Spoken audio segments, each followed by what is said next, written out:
Hello everybody. First of all, this is my first video, so be kind. I'm having audio issues, lighting issues, but I'm going to go ahead and go through and do this because this is one of many I'm going to do. I'll be doing videos, I will be doing live streams, might have some giveaways along the way. Mostly I want to talk about cancer. It's not a diagnosis I ever thought I was going to have. I wasn't one of those people who thought, oh, I'll never get it. It wasn't on my radar right now. So I wanted to make a channel, kind of document the process, and this video is just going to kind of tell you how I got to the diagnosis and where I'm at right now. And then I'm going to go back and kind of go each step of the way and do a small video on it. You know, for instance, the biopsy itself, the testings, like the genetic testing. There's all kinds of stuff that goes along with one of these diagnoses. So, first thing I wanted to let you know that this channel actually started off as a different type of channel, and I'm kind of reformatting it and bringing it into the cancer, and not just for breast cancer, but for any type of cancer. And so when I do the live streams, there'll be a chat where everybody can chat and tell us their story, and we can talk about it. You know, I can get information from you guys, you can get information from me, we can share, you know, and have a safe place to do that. But I wanted to talk to you tonight about what happened to me and how I came about this diagnosis. The diagnosis itself was in beginning of June, end of May, really, the end of May. But I kind of felt not right for a while, and I'm going to start this out by telling you that back in December, my son, who is 24, had a medical issue that was pretty life-threatening, and he had spent 22 days in the hospital out of a 2-month time period. And that was really hard for me. It was during the COVID time where only one person can go.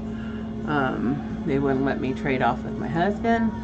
So I spent a lot of time there, the majority of my time there. So I was pretty tired and still trying to hold down a full-time job. So naturally I was tired and I felt tired. As he's healing, about 2 months later, you know, I'm still feeling tired, and I had a lot of catch up at work, and you know, I kind of just chalked it up to that. I do accounting, so we have an annual audit that it takes weeks to prep for. And I thought, okay, that was making me tired. But it was all over. Once it was all over, I kept thinking, well, why am I so tired? And you know, of course, I realized I put off my blood tests and so forth. So I went and got a blood test because it was that time to go back to the doctor. And you know, while I was waiting for the results on that, I scheduled a mammogram. Now the mammogram I had scheduled the year before, and you know, I was going like once every 2 or 3 years, not every year. So it was scheduled last year, 2020, in March. And it was right at the time where they were canceling everything, and they canceled that mammogram. So I didn't go. So I went this year. And, you know, of course you go for your mammogram. Nobody likes to do it.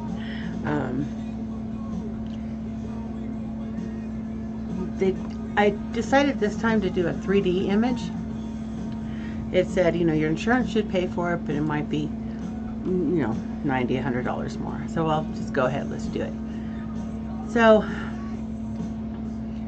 they did the 3D image, and so they come in to talk to me, and she says, well, I'm going to actually have somebody else come talk to you.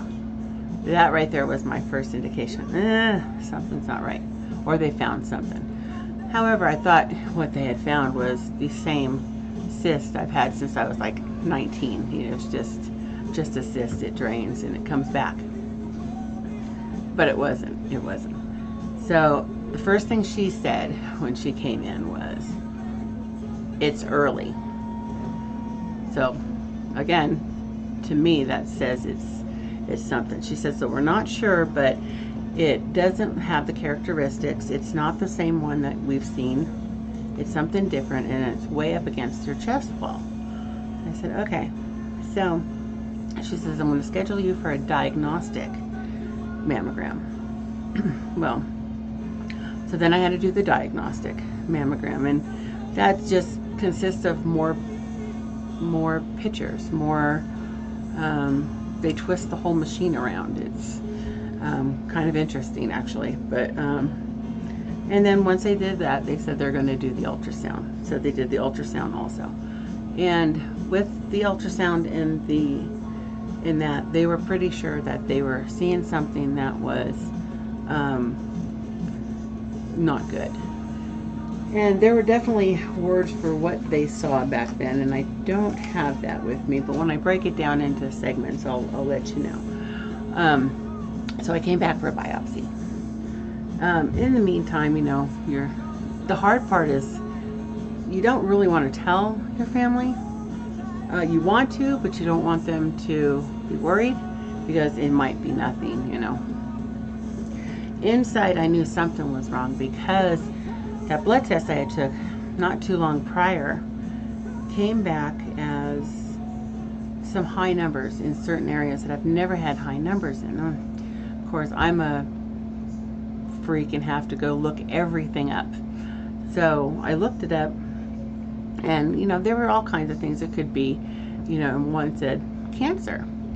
Well, once I got the little notification that it's early, but we think we might see something, I pretty much knew that is what that was. But if I voiced that, it was like, just think positive, and which I was, but it's still, you're still you heard something that you don't want to hear. So I went for a biopsy, and that was interesting. They did 8 pass-throughs, really great radiologist. The test didn't take too long to come back, so I was happy about that. It came back the day before Memorial Day weekend. And of course, we were going on our weekend trip. We had reservations at the lake, and we're going to take the boat down there and go down there for the weekend. So, of course, here comes the notification. So I read those and basically found out I had invasive ductal carcinoma, and DCIS, which is ductal carcinoma in situ. So basically it was a tumor with invasive means it's flowing out. So it was moving away from the tumor. Let's see if I can turn that down a little bit.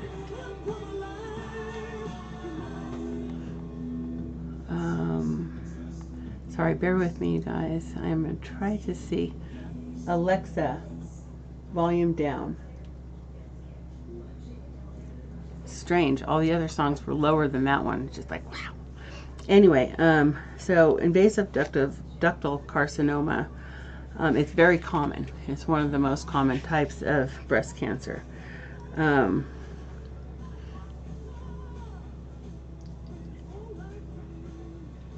Basically, it means it starts, I think, in the milk ducts, and it goes, but it's the invasiveness that, going away from it, and that made me kind of concerned, because you always hear about this, metastatic, and I know people who have had it, and I know people who have beat that, but it wasn't quite that. It was just outside the cell walls, and they, kept telling me it's early, but they needed to do more tests. So they did the test on the biopsy. It came back with that. And the next thing I knew, we were scheduling an oncologist surgeon. So I was like, okay. But before they did the surgery, they wanted to find out if I had the BRCA gene, I think that's how you pronounce it. So they did some genetic testing. That took a couple weeks. So, you know, in the meantime, I was pretty stressed out those 2 weeks.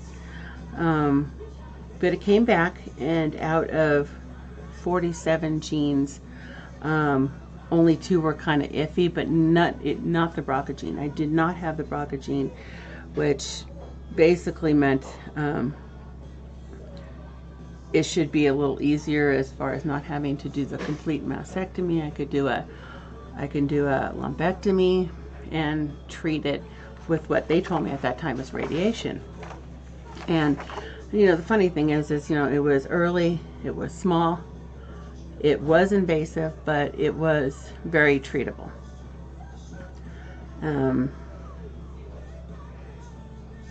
But they don't always know until they test everything, and things change. So it's not like, you know, they're telling you one thing and they're adding stuff, and that's what you got to kind of remember when you're going through it. So they scheduled me July, I think it was July 6th, for the lumpectomy and lymph node removal. So they go to the first 2 lymph nodes to make sure none of the cells have gone to your lymph nodes, because once they get into your lymph nodes, then they go throughout your body. So they scheduled me for that.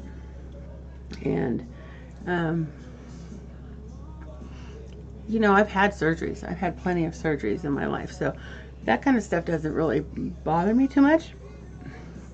It went well. I had a great surgeon, and really everyone along the way that I have talked to, you know, the surgeon, the breast care specialist, everybody was so attentive, and they were, you know, gave you so much information, wanted to know how you felt, and they were just kind of there the whole step, you know, all the steps. Even my insurance company, which I never hear from, calls me once every couple weeks to see how I'm doing and, you know, how I'm feeling. They have a list of questions they ask you. You know, one thing the breast care specialist will do, you know, they'll give you the pamphlets, you know, I don't know if you can see. And I am going to fix the lighting on this. So they give you the pamphlets, and they're a little overwhelming. You know, they talk about staging, and they talk about, you know, the different types of surgeries, and that's what they had given me. And, you know, talking about breast conserving, which is a lumpectomy, or mastectomy, which we know what that was. And of course, that's pretty scary, and it's kind of just invasive thinking about it. It's you know, it's something you grow up with. It's part of you. You don't want to give it, you know, take it away. But, you know, and then women also have there's a stigma around it. At least you think so. However, when it has to do with your life, then you have to make the right decision. So we did that, and then my oncologist said, well, they had seen something on the other side. They weren't as concerned about it, but she wanted to make sure. So I went in for another biopsy before the 6th, before my surgery. And they had found that that was just a cyst, and it drained. And the radiologist was the same one, and he did a great job. And he was just as happy as I was, it seemed, that he was able to aspirate it. And so was I, because I didn't want a double-sided issue at that point.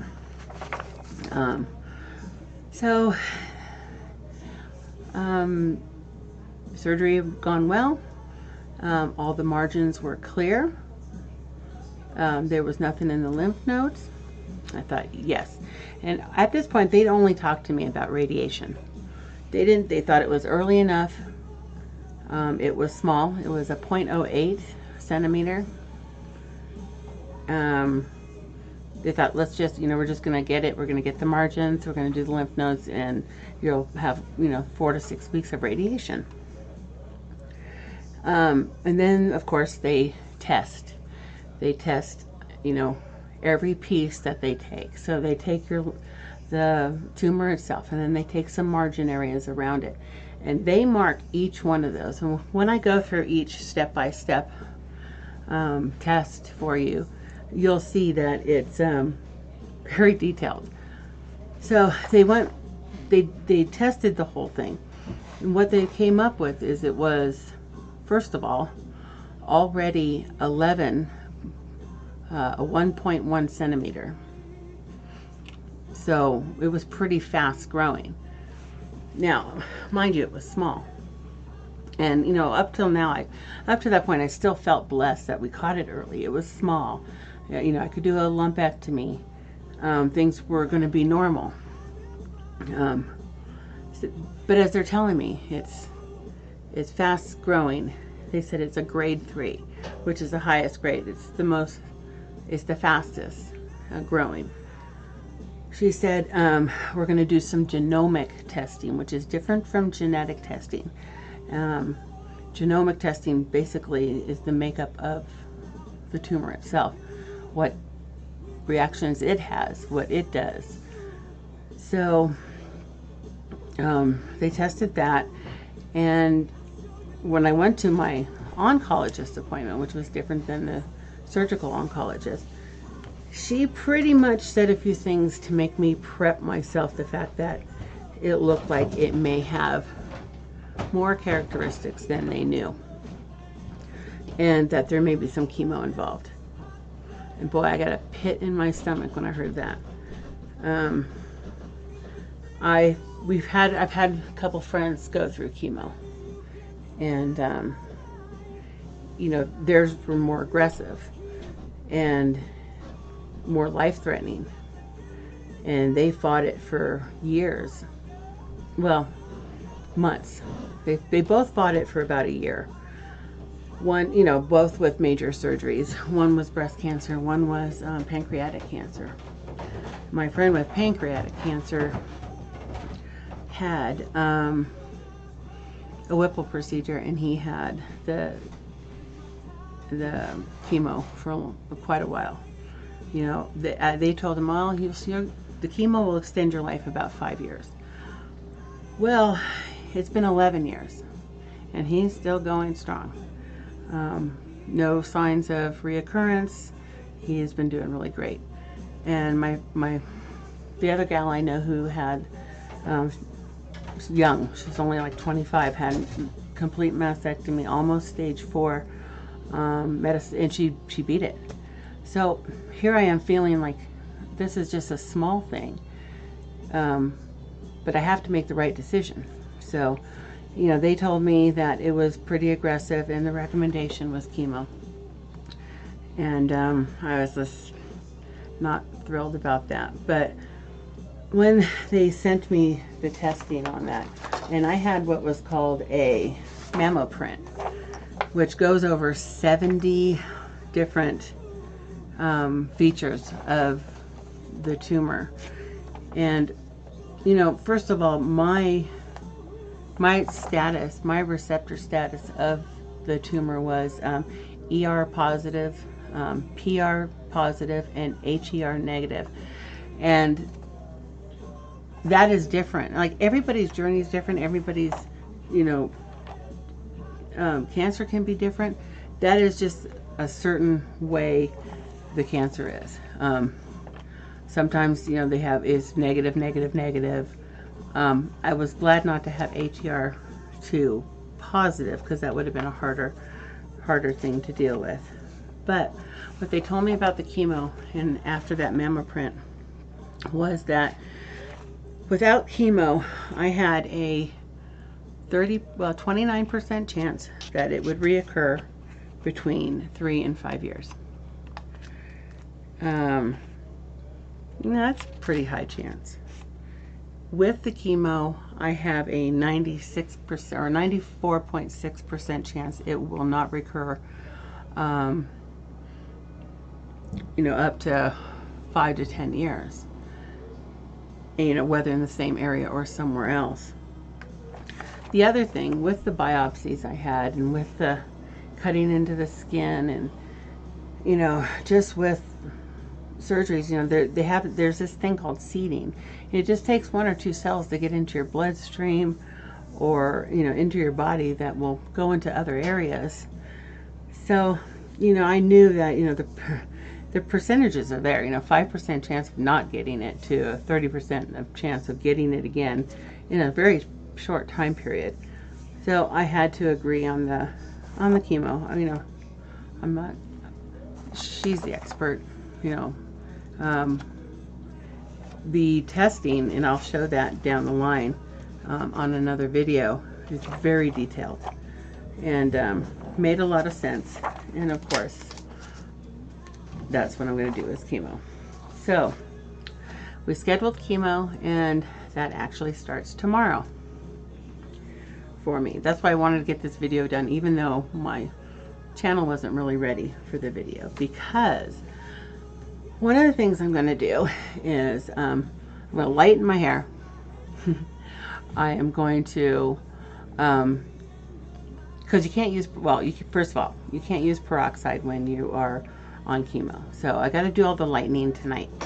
And then I'm going to do some different colors and stuff. And I'm going to do those on videos so you guys will get to see. I got to do something because I know I'm going to lose my hair. And you know, one of the videos I'm going to do is just going to be on chemo also. So I'll probably have about 5 or 6 videos coming, and then several live streams. I don't know which nights I'm going to live stream yet. And as you can tell, I'm pretty nervous to begin with on this. I've never been one to talk in front of people, and it seems like the videos are a little harder than the live streams because you have interaction with everybody. So I might be doing more on live stream than videos, and I might be doing quite a few shorts. So this is new. On my screen I am going to make ribbons, which I did not know there were different color ribbons for each type of cancer. You know, and I thought I knew quite a bit, but I did not know that. So I'm going to, you know, as people come into my live streams, I'm going to put ribbons for those who share their stories and interact with us. I started off as a coin channel, or with my husband. He has a coin channel. So a lot of my followers are within that community. However, a lot of that community has been dealing with a lot of cancers. Just some heartbreaking, you know, issues out there, and you know, everybody has them. It's not just me, and I just feel like I not just want to share what I'm going through, maybe to help somebody else, but I want people to share with each other, because you know, sometimes you feel like you can't talk to anybody, or you don't want to seem upset about what you're going through when other people are going through even worse than you, and so you feel like you're overreacting, you know, or something like that. But I have to say I've had good care. I have a very supportive family. I have a supportive job. You know, I've been at my company for 4 years, and you know, I'm upper management there, and they have taken the time to just really help me out. You know, I have a really good boss. You know, as far as giving me time off, I mean, I already had no time left after my son was in the hospital for as long as he was. So I'm blessed. I have faith, and I'm gonna, you know, beat this thing. But I want to share that journey. You know, good, bad, all of it. But one of the things I wanted to have fun with was my hair. Because, you know, we all want to do crazy things to your hair, but then you're kind of stuck with it for a little while. Well, mine, I'm going to bleach it down, put some colors in it, share all that with you, and pretty much by the second chemo infusion I have, my hair will start falling off. So then I'll have wigs. I'm okay with that.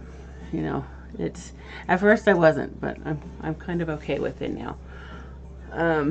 Because I'm going to try to have some fun with it. What else can you do? You know, and then, you know, I think when it grows back, it can be anything. It could be curlier, it could be different color, who knows? Another clean slate. We'll see what I do with it by then. So I have 4 rounds of chemo every 3 weeks for 12 weeks. So tomorrow's my first one. I am going to end this stream and go straight up and do the first color lightening on my hair. My daughter, who been doing her hair for years, kind of gave me some pointers. Said I'm obviously not going to be able to lift this color into blonde in one time. So I got everything I need to do that, and then I got some non-permanent color to do the colors, and they're going to be really neat. I'm going to do like a 4-step thing so you guys can see it. A little nervous about that, but what the heck. By the way, my work has a no hair color policy. So what are they going to do, fire me? I'll probably have to wear a head thing though, but that'll be funny in itself just to see his reaction on that. But I wanted to follow up with something else here. Oh, so keep an eye out, like and subscribe. I will be doing makeup tips, because not only your hair falls out with chemo, and again, I'm going to do a whole chemo thing on this, your eyebrows can fall out, your eyelashes. You know, if you have hair, it can come out. Well, then I wonder, well, how bad is it going to grow back? You know, it took a lot of years for the hair on my legs not to be, you know, gorilla-like. You know, I'm Italian, and boy, when I was young, ooh, that was a lot of hair. I was shaving every morning. You know, now, not so much, but what's going to happen after chemo, I don't know. So I'm a little nervous about some of the side effects.